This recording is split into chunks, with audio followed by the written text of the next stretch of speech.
तो आज का ये वीडियो है अपनी उन दोनों बहनों के लिए जिनके साथ दुष्कर्म हुआ कोलकाता में और उत्तराखंड में, जो कि आप लोगों को पता ही होगा। तो सबसे पहले तो ओम शांति। भगवान अपनी दोनों बहनों की आत्मा को शांति दे। और उसके बाद जिन दानवों ने, जिन हैवानों ने ये दुष्कर्म किया है, उनको कड़ी से कड़ी सजा हो। और जिस क्रूरता से उन्होंने अपनी दोनों बहनों की जान ली है, उसकी सजा यही होनी चाहिए कि उनको मारना नहीं चाहिए, उनको जिंदा रखना चाहिए, लेकिन उनको ये एहसास हो कि ये जिंदगी से अच्छी तो मौत है। ऐसी कड़ी से कड़ी सजा उन हैवानों को मिलनी चाहिए। अगर इस बार जनता ने आवाज नहीं उठाई, अपनी इन दोनों बहनों को न्याय नहीं मिला, तो अगर इनमें से एक भी आदमी बच गया तो समझना कि दूसरे 100 ऐसे लोग पैदा होंगे। दूसरे लोग भी हिम्मत करेंगे, दूसरे लोग भी सोचेंगे कि इन लोगों ने भी दुष्कर्म किया था, लेकिन ये लोग छूट गए हैं तो हम भी छूट जाएंगे। तो आवाज उठाओ अपनी बहनों के लिए, अपनी बहनों को न्याय दिलाओ। ये दुष्कर्मी ऐसे ही नहीं जाने चाहिए और अपनी बहनों को न्याय मिलना चाहिए। तो डिटेल में बात करते हैं इस केस के बारे में। एक रात अपनी बहन गई थी अपनी नाइट ड्यूटी पे हॉस्पिटल, और वो अपने पापा को बता के जाती है कि पापा आज मेरी नाइट ड्यूटी है, तो मैं रात को हॉस्पिटल पे रहूंगी और कल सुबह मैं वापस आऊंगी और आपसे मिलूंगी। लेकिन अफसोस कि अपनी बहन दूसरे दिन अपने फैमिली से मिल ही नहीं सकी। क्यों?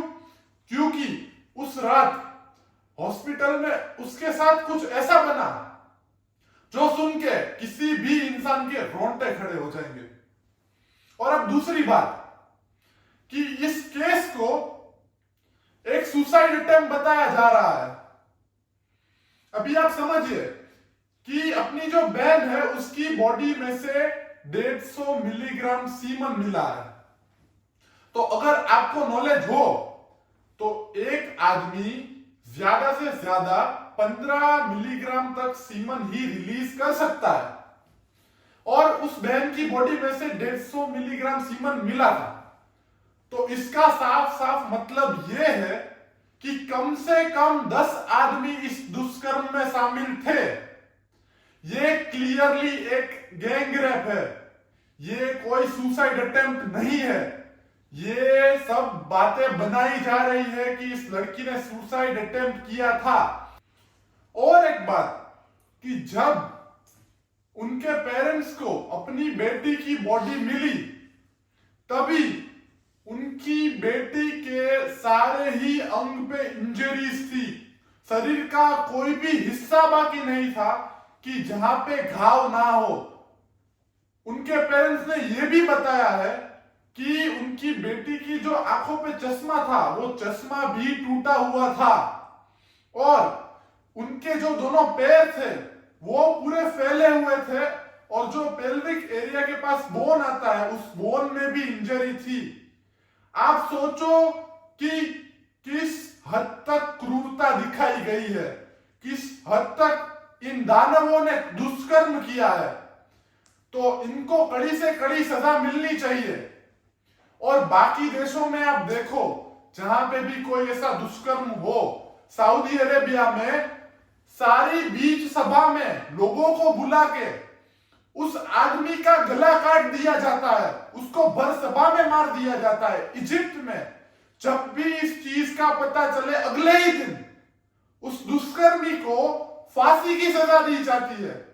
अलग अलग देशों में उन हैवानों को जान से मार दिया जाता है, और अपने भारत में ये चीजों को दबाया जा रहा है। ऐसा क्यों?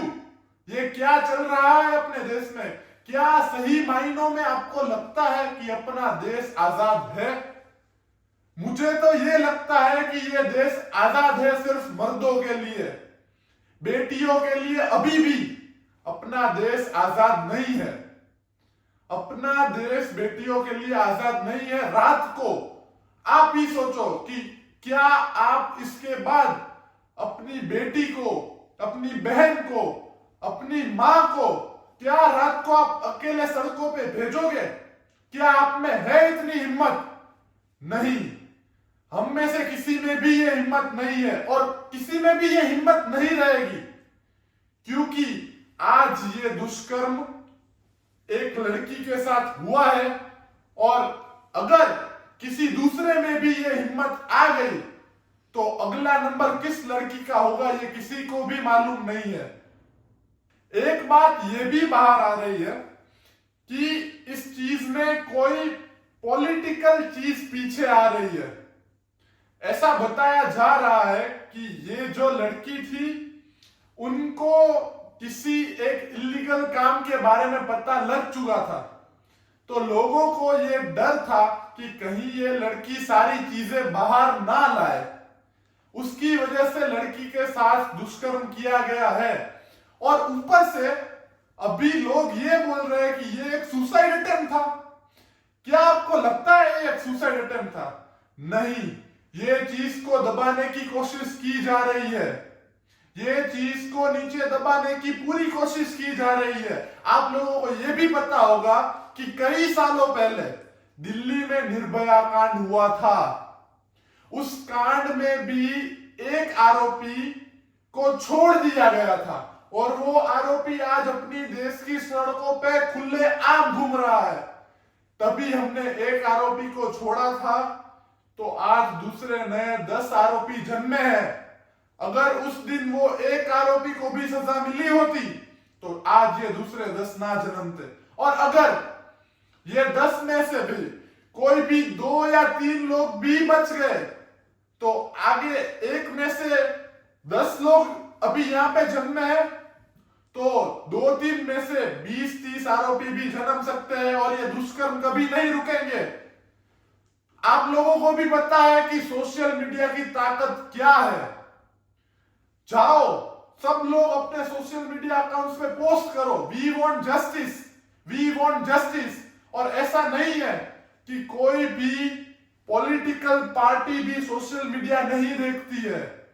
आज के जमाने में सब लोग सोशल मीडिया देखते हैं और अगर हम सब मिलके आवाज उठाएंगे, एक साथ करोड़ों लोग आवाज उठाएंगे। हम 140 करोड़ भारतीय है, 140 करोड़ में से सिर्फ 20 करोड़ लोगों ने भी एक साथ आवाज उठा दी, तो सरकार को भी 2 बार सोचना पड़ेगा कि अगर इस चीज को दबाया गया तो अगले साल अपनी सरकार भी उड़ सकती है, अपनी सरकार भी नहीं बनेगी, लोग हमको सपोर्ट नहीं करेंगे। किसी भी पॉलिटिकल पार्टी को यह डर रहना चाहिए कि अगर ये चीज नहीं हुई, ये चीज दब गई, तो हम भी पावर में से हट सकते हैं। तो सोशल मीडिया की पावर दिखाओ, सब लोग पोस्ट करो, वी वांट जस्टिस, ये केस नहीं दबना चाहिए। तो क्या उस लड़की की यही गलती थी कि उसने अपनी 10वीं और 12वीं कक्षा में कड़ी से कड़ी मेहनत की और साइंस स्ट्रीम को चूज किया? क्या उस लड़की की यही गलती थी कि उसने नीट जैसी एक कठिन परीक्षा में अच्छे अंक लाए और वो एक अच्छे कॉलेज में एडमिशन ले सकी? क्या उस लड़की की यही गलती थी कि उसने अपनी जिंदगी के 5 अहम साल एमबीबीएस में लगाए? क्या उस लड़की की यही गलती थी कि वो उस रात हॉस्पिटल अपनी ड्यूटी पर गई और उसने सोचा कि शायद मैं किसी की जान बचा सकती हूं? तो गलती उस लड़की की नहीं थी, गलती उन हैवानों की थी, गलती उन दुष्कर्मियों की थी जिसने यह दुष्कर्म किया, गलती उनके दिमाग की थी, गलती उनकी परवरिश की थी। उस लड़की की कोई गलती नहीं थी।